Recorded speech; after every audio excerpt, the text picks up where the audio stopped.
Oke, Assalamualaikum warahmatullahi wabarakatuh. Selamat ketemu lagi anak-anak dengan saya via video virtual gitu ya. Dalam rangka saya membayar hutang sesuai janji saya yang saya berikan di minggu lalu.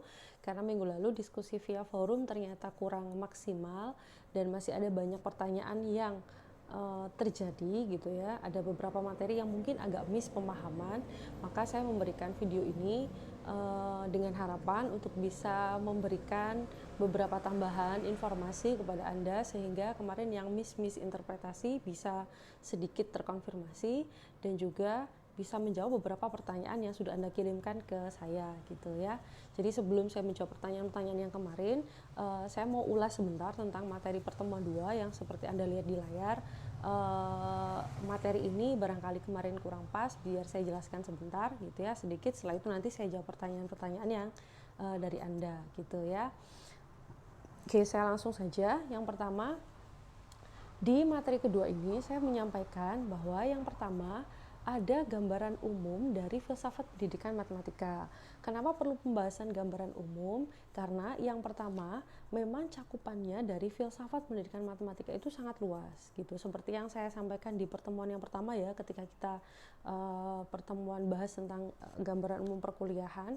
Jadi filsafat pendidikan matematika ini di beberapa kampus pun ada beberapa perbedaan fokus perkuliahan gitu ya, arahnya agak berbeda. Kenapa? Nah ternyata ada memang beberapa pemahaman. Saya kutip ini dari bukunya Paul Ernst dan kawan-kawan. Jadi Paul Ernst tuh punya beberapa buku gitu ya. Yang salah satu yang paling terkenal bukunya The Philosophy of Mathematics Education, itu karangan beliau sendiri.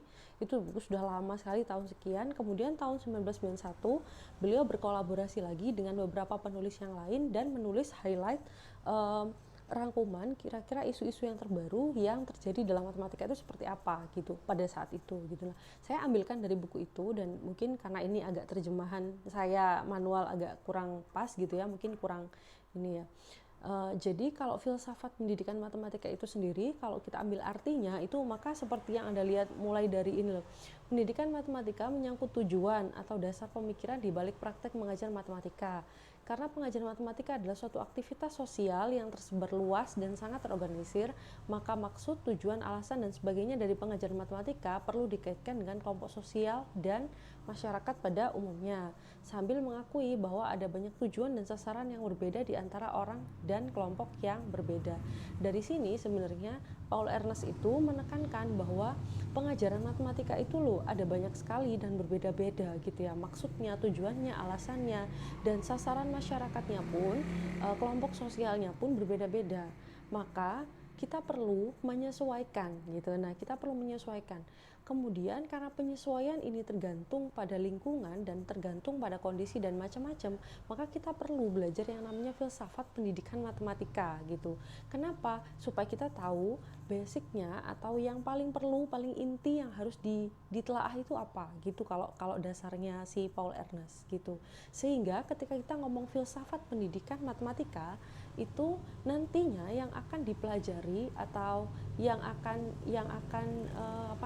dibahas itu bisa jadi terbagi atau terpecah menjadi empat jenis. Nah, seperti ini. Jenis yang pertama adalah filsafat itu diterapkan pada pendidikan matematika gitu. Yang kedua, filsafat matematika gitu ya. Filsafat matematika diterapkan pada pendidikan matematika atau pada pendidikan secara umum. Kelihatan bedanya ya. Nomor satu itu filsafat secara umum. Filsafat yang umum banget diterapkan ke pendidikan matematika. Yang kedua, filsafat matematika diterapkan pada pendidikan matematika atau pada pendidikan secara umum. Jadi kalau yang nomor dua itu kita sudah spesifik masuknya ke filsafat matematika gitu.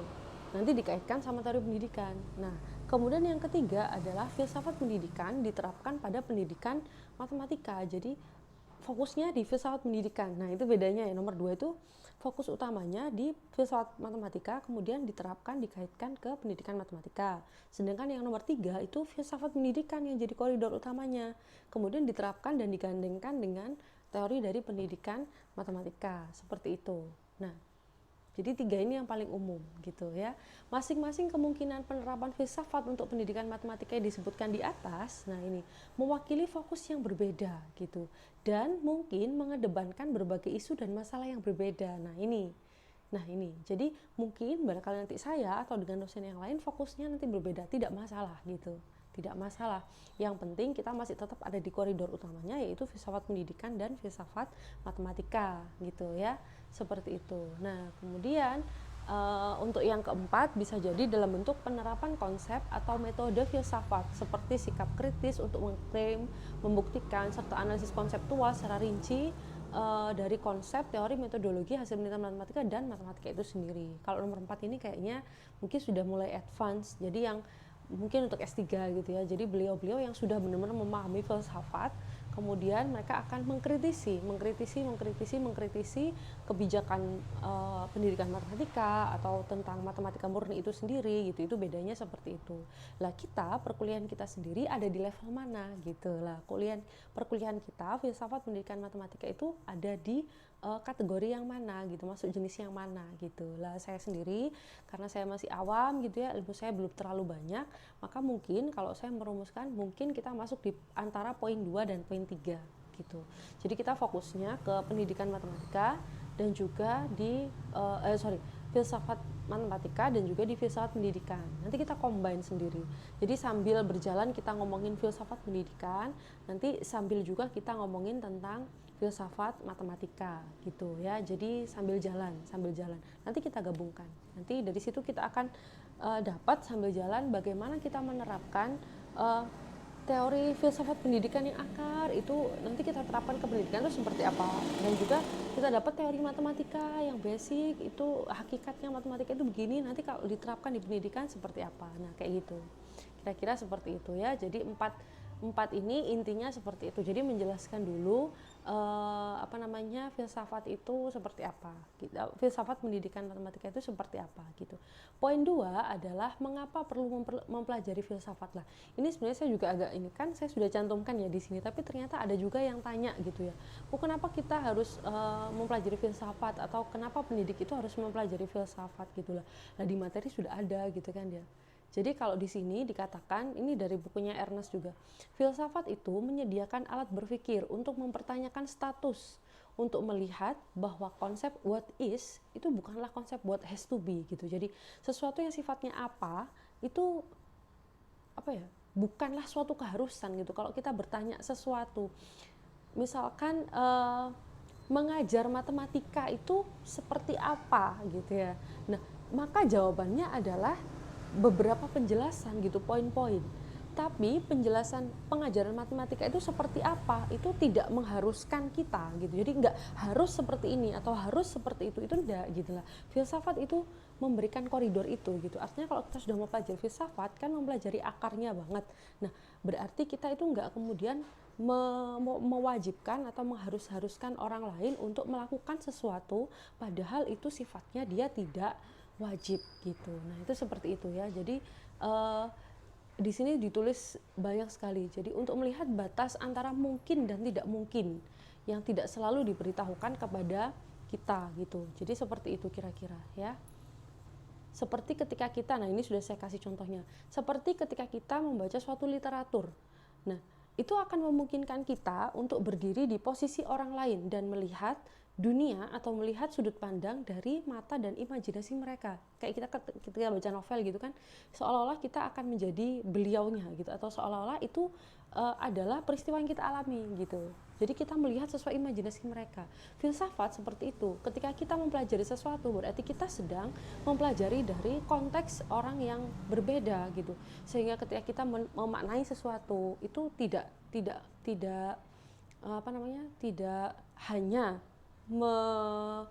hanya mementingkan apa yang menurut kita saja gitu. Jadi kita mementingkan apa yang menurut kita dan menurut orang lain juga gitu ya. Jadi nggak serta-merta menganggap bahwa kita ini yang paling benar gitu. Orang filsafat nggak seperti itu gitu ya.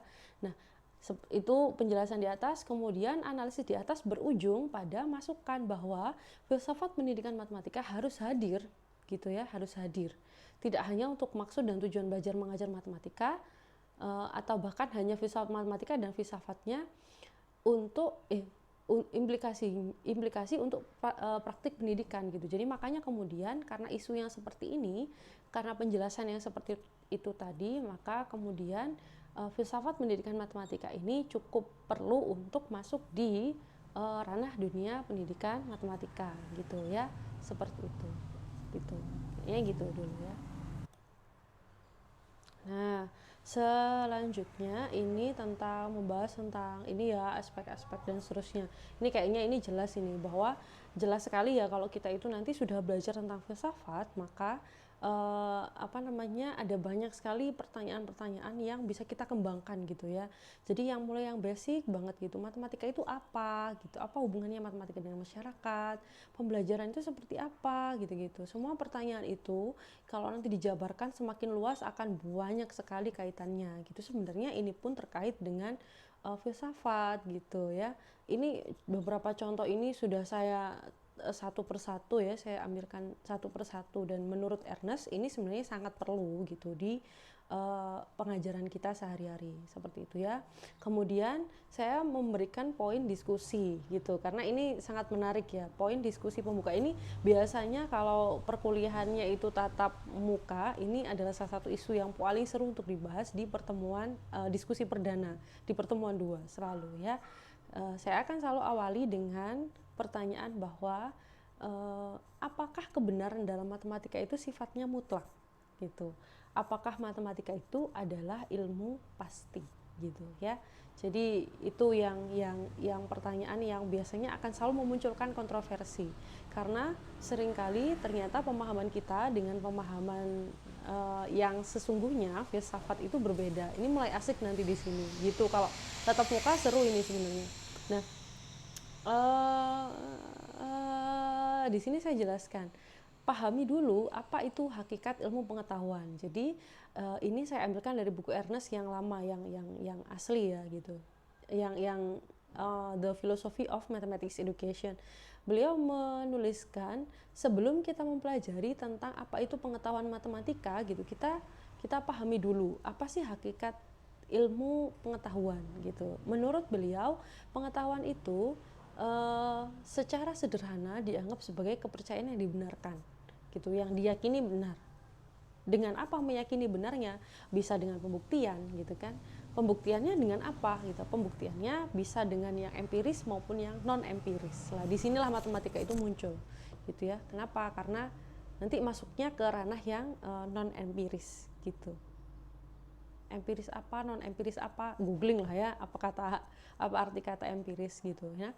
Secara lebih umum, ilmu pengetahuan itu diartikan sebagai proposisi yang diterima atau dipercaya selama ada dasar atau bukti untuk menegaskannya. Nah ini, jadi kepercayaan yang dibenarkan, tapi dibenarkannya itu dengan dasar bukti gitu ya, untuk menegaskannya gitu. Nah ini masuk nanti di sini matematika, karena Anda kan juga sudah mulai semester 1 kan Anda sudah tahu bahwa kita itu di matematik itu tidak akan pernah terlepas dari yang namanya pembuktian dan pembuktian. Itulah nanti yang akan jadi pembahasan menarik di sini. Nah, pengetahuan sendiri dibagi menjadi 2, yaitu pengetahuan priori, ini nggak pakai A, seharusnya pengetahuan priori dan pengetahuan posteriori ya. Kemudian pengetahuan priori adalah proposisi yang hanya didasarkan pada alasan tanpa pengalaman dalam bentuk pengamatan secara duniawi. Biasanya ditemukan dalam definisi atau logika deduktif. Jadi di sini pengetahuan priori itu adalah pengetahuan yang tanpa pembuktian secara empiris gitu. Jadi pembuktiannya berdasarkan reasoning atau penalaran atau alasan-alasan saja. Sedangkan sebaliknya pengetahuan posteriori adalah proposisi yang menjelaskan berdasarkan pengalaman. Berarti matematika termasuk pada pengetahuan a priori gitu, karena terdiri dari ini harusnya enternya di sini ya. Berarti matematika termasuk pada pengetahuan yang priori, bukan a priori, priori, karena terdiri dari proposisi yang menjelaskan atas dasar alasan-alasan saja gitu.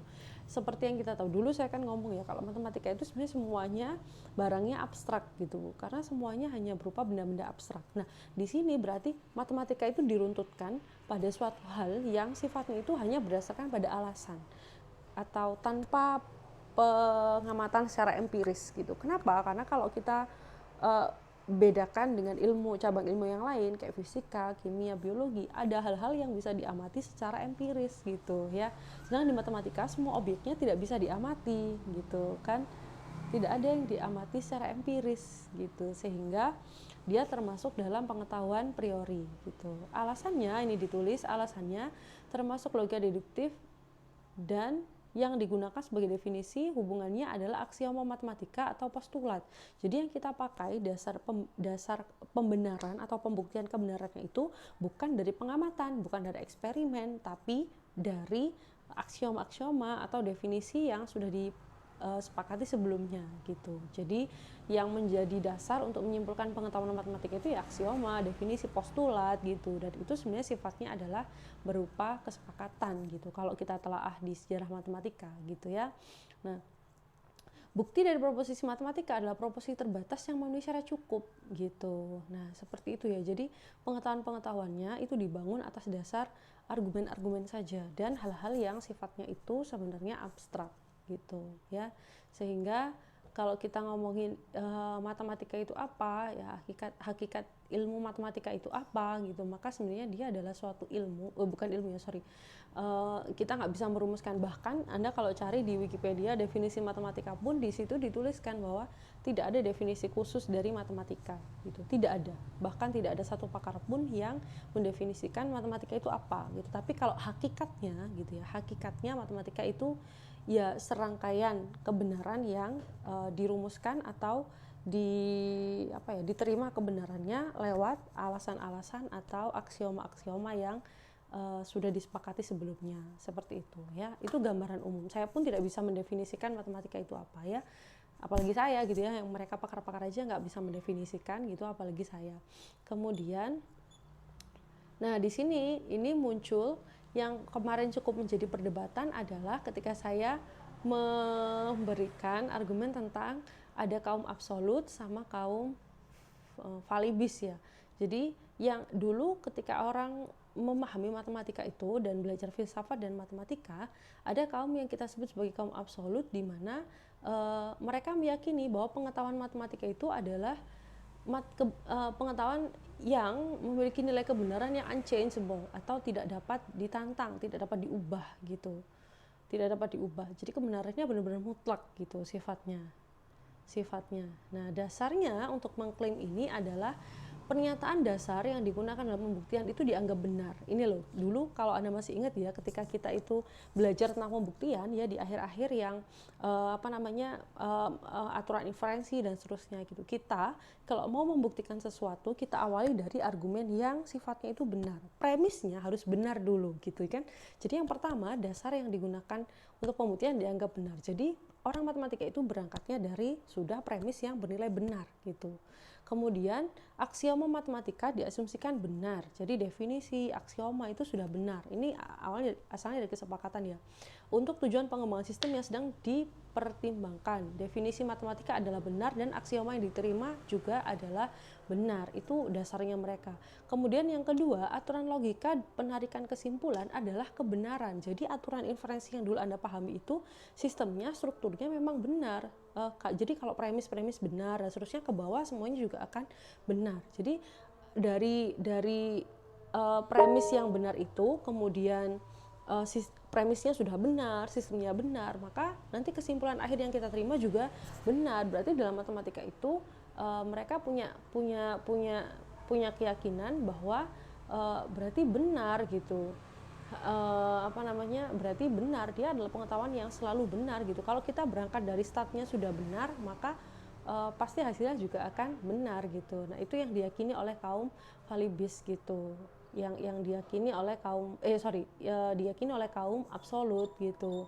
Kemudian ini pandangan absolutis pengetahuan matematika mengalami masalah pada awal ke-20 ketika sejumlah antinomis atau sebuah pernyataan yang penyangkal gitu ya diturunkan dalam matematika gitu. Jadi kemudian muncul beberapa pertentangan yang mengatakan bahwa yang yang diyakini oleh kaum absolut itu tidak sepenuhnya benar gitu. Enggak, ada yang salah kok gitu. Nah, ini sebenarnya yang kemarin juga banyak ditanyakan gitu ya. Bentar.